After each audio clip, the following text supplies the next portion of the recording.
Well, welcome again. In this video, the next, this video, we're going to look at how to interpret a Jyotish chart. What things do you look for to understand yourself better? To see this matrix of energies that was above you in the heavens and below you here, your connection to the universe, to the planets, and to Mother Earth, and the seasons and collective consciousness. So astrology is very helpful in that. We know that Carl Jung, who was one of the founders of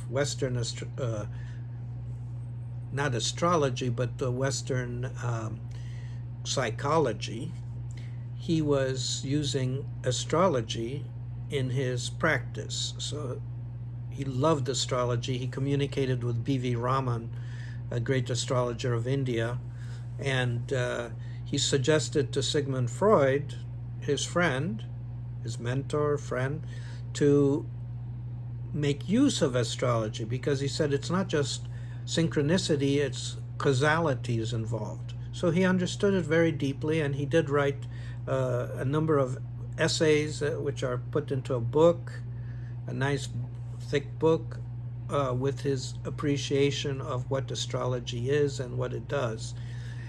And so we have great thinkers that are making use of it to understand who we are.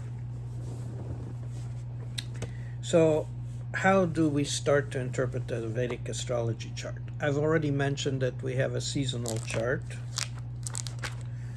The seasonal chart shows how, when we look at the equator, how the sun travels, higher and higher and higher, lower and lower. There are these 4 points, the equinoxes and the solstice, summer solstice, winter solstice, and how we divide the year up into 12 segments that form the 12 sectors of space. We can call it zodiac signs, and what they mean. And then the individual chart is based on that, except we use the horizon, and we have the same 4 points that are divided. This is a 24-hour day cycle where everything rotates once around all the different sectors of the zodiac. And we do the same thing. We divided each sector, each of the quarter, each of these points at the horizon and highest, lowest, we divide it into 3 sectors, and then we model. This is action, this is home and inner life, because the planets pull you inward here. They're on the other side of the earth, pulling down inward, and here's the dome of the sky above you. They're pulling you upward, animating your activities. So that's the individual chart. In Western astrology, there's use of the circular pattern. So you look at where the planets are in this circle, and you interpret it. In the Vedic astrology, practiced in the East, they use the square, because they look at the horizon here, and then this is the highest point above the horizon, the lowest, and this is at the horizon. That's why I have the dotted line there. And then that gives you an idea of which planets are below the horizon, above the horizon, and each of these sectors represents an area of our life. And the reason they chose this diamond look is so they can see what's at the horizon and what's below you and above you. So that way you can immediately tell, are there planets that are strengthening your activities, your home life, or your body, yourself, or your relationships. And if you have a lot of powerful planets here, it helps your success. So they want to immediately determine, are there planets there? And it tells them a lot immediately. Is it going to help you? Is it going to nurture your home? Is it going to nurture your relationships? Or is it going to nurture your career? The ancient astrologers felt those are the 4 areas that are most important for most people. And then the other areas, of course, are outcomes, like children. That's your home, your marriage, children, your dharma, your nurturing of your family, your communication, all these things, your finances. But they want to see what is in this diamond area. Okay, so you see that. And in South India, they like to keep the sectors of the sky the same in this arrangement. So that's always what used to be called Aries, the number 1 sector, Taurus, Gemini, like that. And then depending on where you start, that will be the starting point of what was going on at the moment of your birth. In this chart, we see if you're born right at spring, then number 1 will be at the horizon, which is here. And everything here is below the horizon, everything here is above the horizon. So you can tell then which planets are where. This arrangement allows you to see which sign of the zodiac is your sun sign, for example, and also kind of gives you an idea, like you see different sectors of space. There's an interesting principle, which is a particular sector of space contains multi-dimensions, which we call past, present, future. So we see, let's say, Libra, that number 7, what used to be called 2,000 years ago Libra. That was the label put on it because it was lined up with Libra constellation 2,000 years ago, which it isn't right now, but we still keep the same label. Libra quality, number 7 sector. So in that sector, it's connected to multi-dimensions, including time. So in that sector, there's also, let's say, Libra, that there's the fall equinox. There's all the different layerings of time and space and collective consciousness in any region of space. That's why it works, because time is an illusion ultimately, because everything coexists, all time coexists. So right in this space, we have the past, present, and future coexisting. It's just a certain frequency. If we tune into it, it's like a television station. You tune into that frequency, then you see that particular world, that particular time period. This is why when planets move relative to each other and they cross over to where your planets used to be many years ago, in your natal chart, your moon was over here maybe in 1950, and then Saturn moves over here where the moon used to be in that sector of space. It will affect your emotions. It affects the moon because that moon still exists there in a dimension, the dimension we call the past. Time is an illusion. So everything is layered. That was a cognition I had, and then later on I found a mathematician, Courtney Brown, actually proved mathematically that what we're seeing when we look in awareness is a timeline, and is a line in that, and time can be factored out, so it's an illusion. So we can see the past, we can see the present, everything kind of coexists. All the different points of what we call time exist as a line or as dimensions within a particular region of space. Well, we don't have to know a lot of physics or get too abstract here in order to figure out certain simple things as we do astrology, but I wanted to share that with you. That was an insight I had when I was wondering, why would a planet that crosses over where another planet was many years ago, why would it affect you? Why would it affect that region of your life? As we mentioned, each region is a house, is an area of your life. So why should it affect it? It's because they all coexist. They're invisible. They're like virtual reality still there. And so when the Saturn moves over your moon, it affects your emotions and thinking, and so on. Okay, so I mentioned also this particular East Indian approach to drawing a chart where this is basically the equator. This is the first section, and this is the second section, and third, and so on. So as the sun is rising higher and higher and higher above the equator, then it's going lower and lower below the equator till the last month of winter. So this is a way where, I don't know, some people like this kind of approach to see where planets are in this yearly arrangement.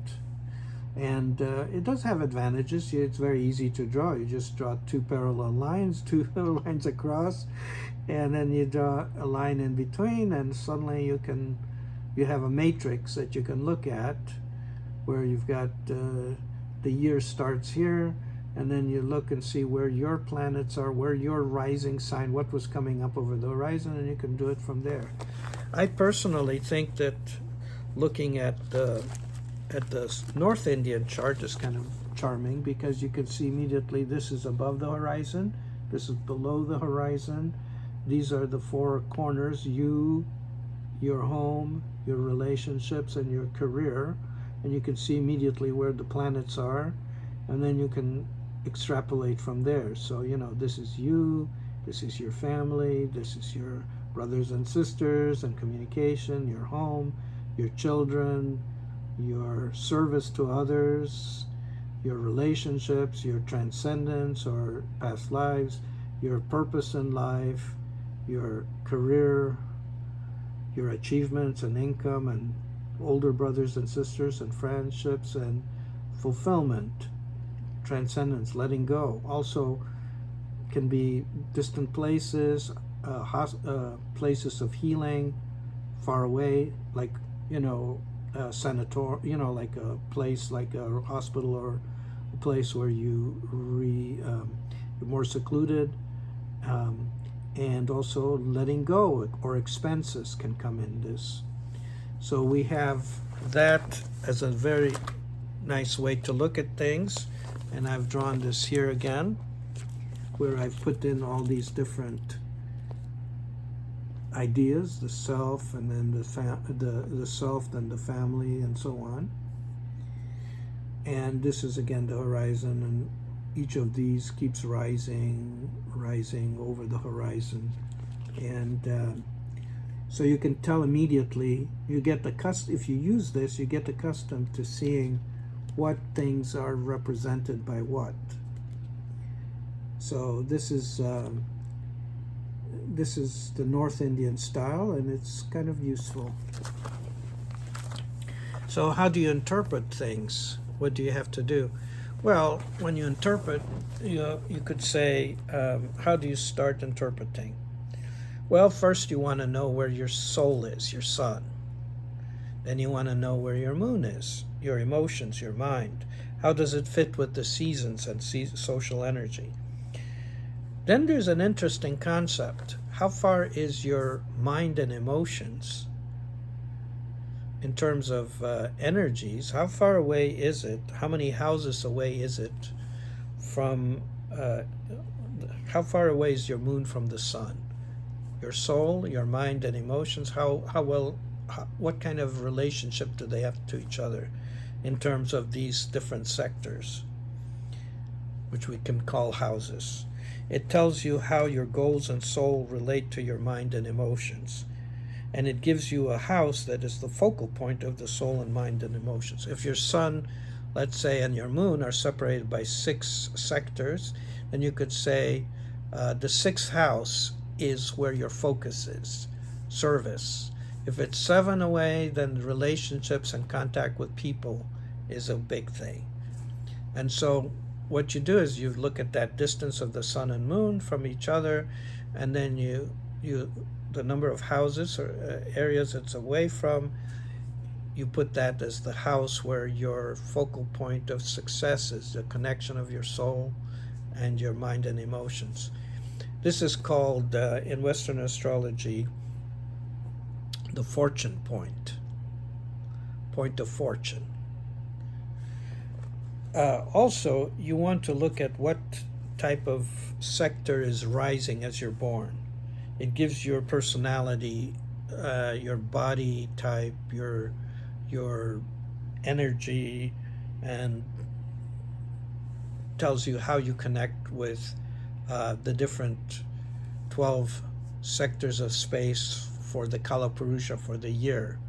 So are you more of a Leo energy, rising at birth, so that puts that into your personality, into your body, into your head? Or are you maybe more of a Gemini quality that was rising? And so you have that. So you have your sun sign, which sort of tells you your soul and your time of the year you're born. And then you have also the sector of space that's connected to that was rising, that forms your personality. That's your rising sign. And then there's an interesting feature here. So then you want to know, what is my soul planet? What lesson am I trying to learn in this lifetime? In astrology, that's called your Atma Karaka. Karaka means symbol of or expression of, and Atma is the soul. And that's determined, that was calculated by the great sage Parashara as the planet in your chart that contains the largest number of degrees. So every one of these sectors has 30 degrees. Remember, I mentioned it. So if your planet is 2 degrees in a sector, or 3 degrees, or 29 degrees, that determines how large the number of degrees are. So the idea behind this, I believe, is that whichever planet has the largest number of degrees within any sector is the one that you spent the most lifetimes with. It's the one that it tells you your lesson spiritually, what you need to evolve. And what are some of these lessons? Well, excuse me, it's a little dry here. So the sun represents how do you assert yourself? How do you embrace your sense of identity, your ego? Humility. It teaches you how to be modest and try to be connected to your soul. If your Atma Karaka, your soul planet, is the moon, moon has to do with sensitivity and compassion and emotions and empathy. And so the lesson there is to develop more of your compassion and empathy. And that helps you. You're nurturing like a mother. And that helps you to evolve spiritually. Because your Atma Karaka is the symbol of your soul, your spirit, the planet that helps you rise spiritually to what we call enlightenment or fulfillment. Mars, well, that has to do with how you use your energies. Is it violent? Is it non-violent? You learn to channel your energy into positive action. Learn to focus. People that have Mars as their Atma Karaka do well to exercise, to dance, to be active, because that enlivens the Mars energy. Then Mercury. Mercury has to do with speech, communication, expressing truthfully, using words to uplift people. So Mercury, that's your Atma Karaka, the more you communicate, write, express, the higher your soul goes. That's your lesson. Jupiter, that has to do with teaching, knowledge, wisdom, to be guardians of wisdom. Jupiter is very honorable. It's like embodiment of justice and, being very noble and right. Noble means having a soul that does the right thing.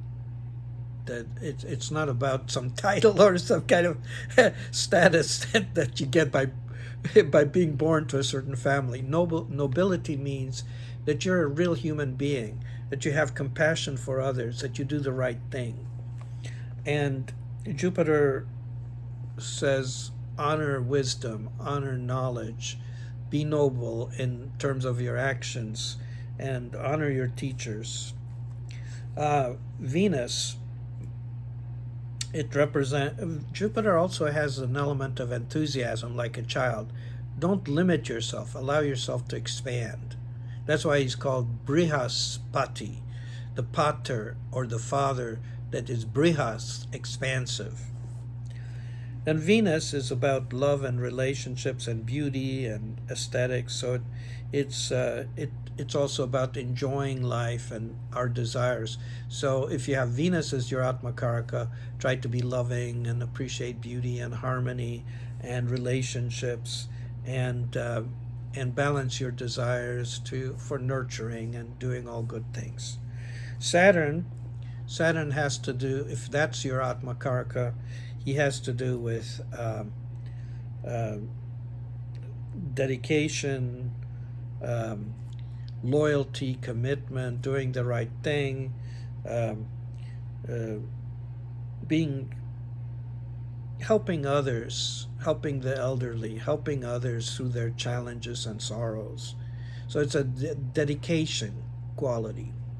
If you have Rahu as your Atmakaraka, then it's all about allowing yourself the freedom to embrace things, to maintain purity of intent and honesty, but allow yourself to expand, embrace God, embrace the universe. It's like a big hug to everything. So, and be independent, do things in a creative way. Rahu's about expanding, not within some little limitation, but, be your own person, but be good. So that is the nature of the Atmakaraka. If we know that, that really helps quite a bit. And as I mentioned before, we're also looking what planets are above and what planets are below, and that will give you the dominant qualities of action, success, purpose, or which planets below the horizon gives you the energies pulling you inward for home, security, and inner tendencies. And I've mentioned the qualities of the planets, so that can give you a little idea about if you have planets below the horizon in these different houses, different areas, then you can understand yourself better, your emotions, your inner life, and then you look and see what planets support your outer life, your actions, your success, your achievements, your income, your purpose. So I think that's a lot to assimilate. Anyway, we'll talk some more in the next video. Take care.